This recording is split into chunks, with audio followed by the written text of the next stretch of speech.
Hello everyone.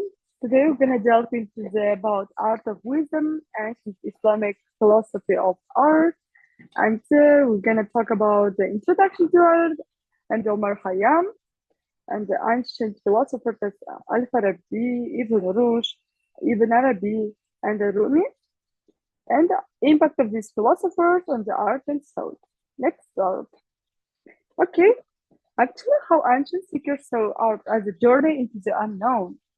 Did you know in ancient Islamic philosophy, art wasn't just something to look at, but it was a tool to connect with the deepest mysteries of life. So let's start about art first in ancient question. These philosophers ask what is art for? They didn't just mean paintings or poetry. To them, art was a way to discover hidden truths, like solving a mystery. For example, let's imagine that how music can make us feel things words cannot describe.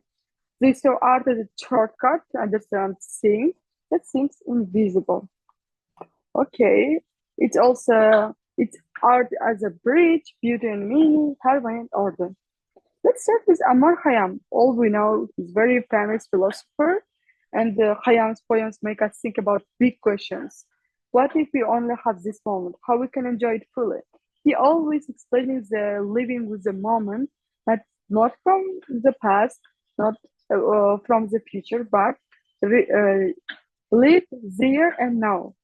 And for example, Khayyam's love for art and poetry let him celebrate wine, nature, and beauty, symbols of life's temporary but sweet moments.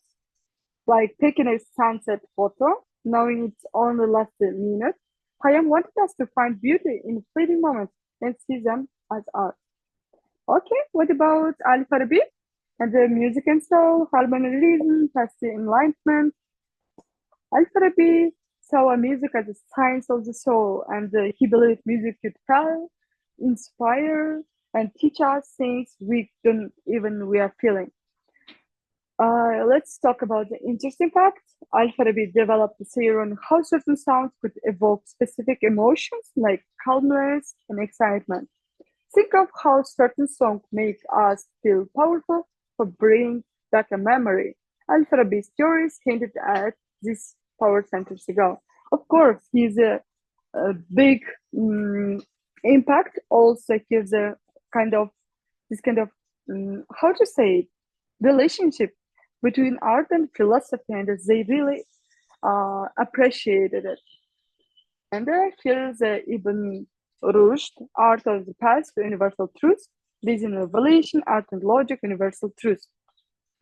Actually, Ibn Rushd believes that poetry and stories can speak to everyone, regardless of what background. Art was like a translator for complex ideas. Also, we remember from the teaching side, we read about that he argues that storytelling was a way to teach even children complex moral lessons, making him one of the earliest believers in art education. Think of a movie with no words that everyone can understand. Ibn Rushd saw art as a universal language that everyone can read. So next is Ibn Arabi. Also, he believed art was a window to the divine. He thought that beauty in the world was a reflection of something beyond something godlike. He believed every person has a unique artistic expression of the divine with them, a radical, freeing idea that all art is special. For example, think of how gazing over a starry sky on an incredible piece of art can make you feel connected to something bigger. Ibn Arabi, that was art's highest purpose. So, and also Rumi. I really like this philosopher, and I also read the books of Rumi.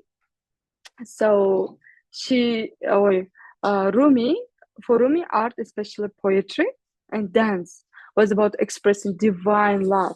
His whirling dance represented the soul's journey toward God and ideas still famous in Sufism today. Rumi's poems are full of metaphors for love as a journey. When we create and enjoy art, Rumi thought we were taking step on a spiritual path. Of course, it's in like India, it's very popular philosopher, let's say. Think of how a favorite song or piece of art can make you feel like you're in love or lifted.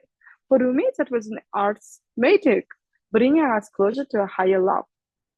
Okay, next one is let's talk about the legacy of ancient art philosophy.